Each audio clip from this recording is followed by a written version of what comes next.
Just bringing you in on a quick video, or I hope it's going to be a quick video. Just bringing you in a bit of an update where I am at the moment. I had a bit of a stuff at the moment and decided to put the electrical cabinet up on the machine, or bolted up on the machine. And it's good to have something actually physically that you can see actually going on the machine now. So I thought, oh bugger it, I'll just put the cabinet on, and that's what I've been working on lately. The other thing is too, you have to excuse a bit of a mess that you'll probably see around the workshop. I've pushed everything out the way. There was a bench sitting here right where the cabinet is now for all my small parts I bought back on the machine there, sort of scattered in different places, sorting through what's what, and just sort of bring you in on a bit of a stage video where I am and just try to give you guys a bit of a step-by-step of where I'm going with it. So as you can probably see, the colour of the doors that have been repowder coated from the original colour, which was sort of like a bit of a white, fairly white sort of colour that the Mazak was originally painted. Just take you inside and give you a bit of a look, not drag things on too long. If you wonder what the hole is in the top corner there's two cooling fans for the electrical cabinet, which will make a bit more sense as you work our way through. So just taking you inside the nice shiny electrical cabinet, all been sandblasted and powder coated. So all I've done so far without adding anything and just trying to show you the actual basic cabinet before I start putting all the electrics back in. Just wanted to show you that and bring you back in different stages as I'm working on different things. There's a lot of studs and things that I've gone through and cleaned up. That's probably eaten up most of the time. It's just to get the cabinet prepared to put things back in, really. So you can see the drill in there, just going through, reaming out holes, cleaning up internal, external threads. Is probably the thing that just eats up all the time.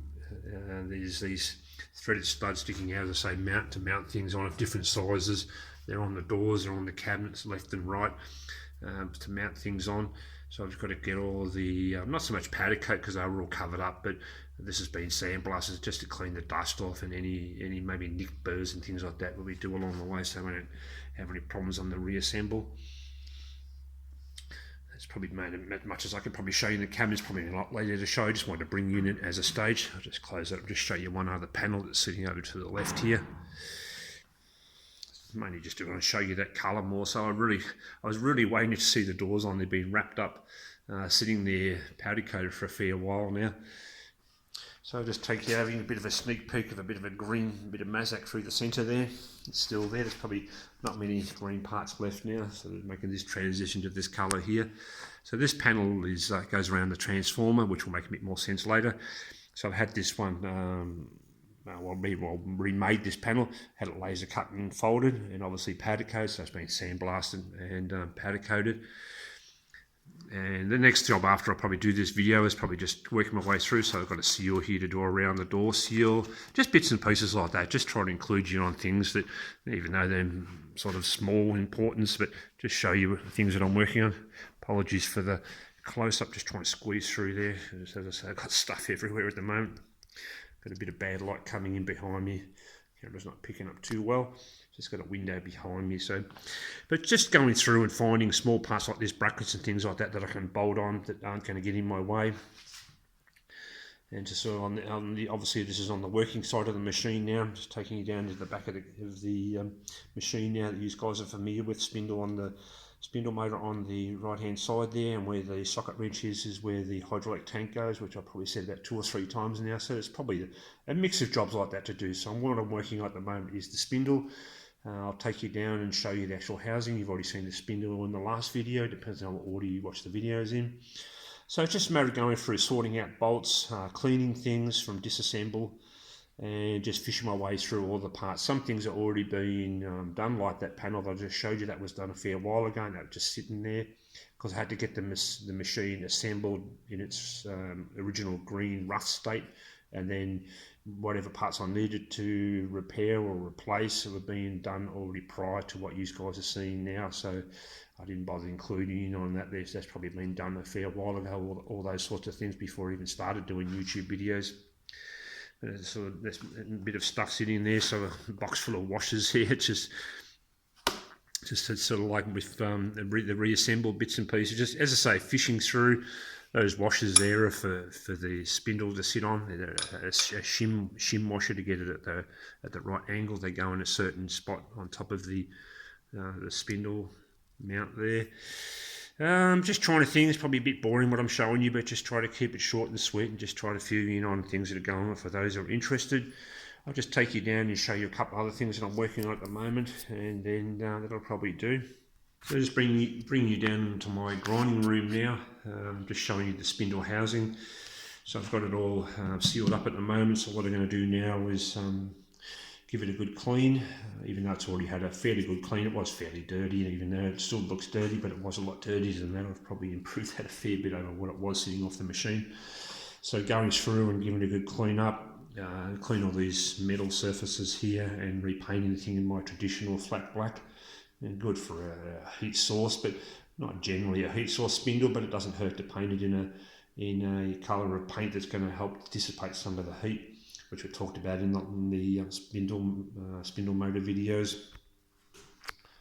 One other thing I'm working on at the same time, sort of a bit of a mix of things going on at the moment, depends on what I've got time to do.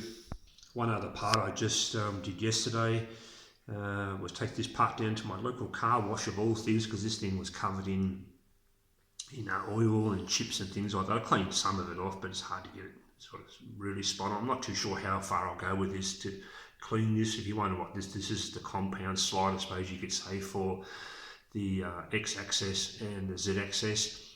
So the X-axis linears bolt on here, and the ball screws through the centre here. The holes you see up there with the oil line feeding in is where the Z-axis slide trucks bolt on. So you've got 4 of those in each corner, or 1 in each corner, so 4 in total, 4 in each corner. So that's the, sort of like, as I say, this will all sort of like, I'll bring you back in on this anyway as I get this back on the machine. I'm trying to include you in on little clips along the way, trying to make the videos too long and just bring you in on shorter videos just to bring you up to date with where I am and just show you a bit of progress as I'm working my way through. There's a bit of an echo down here because I'm in my grinding room, so the sound's probably not the best, but it's just to show you what I'm doing. Probably next thing to go up on the bench will be this, after I do that spindle motor housing, and then I'll work on this. It is a bit greasy still, as I've just washed it with a high pressure cleaner. It's not hot wash, just a normal high pressure wash.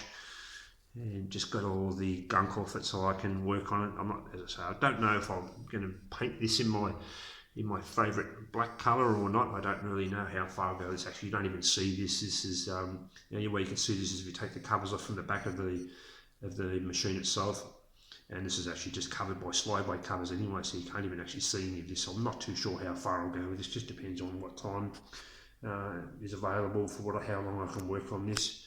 The only thing I'll probably do is take off all the oil lines, give them a good clean inside and outside. So it's just things like that I've only got to do. That'll probably do anyway. I can probably show you on this video anyway. I didn't make it too long, longer than I was thinking anyway. And I look forward to seeing you back on the next one. That'll probably do for a bit of progress where I am, and I'll probably just bring you back for the next one anyway, whatever that'll be. A bit of a mix of the electrical and the spindle and whatever else, hydraulic tank, and that's probably the next jobs I'll work on. I look forward to seeing you on that one. Okay, I'll talk to you guys there. Okay, bye for now.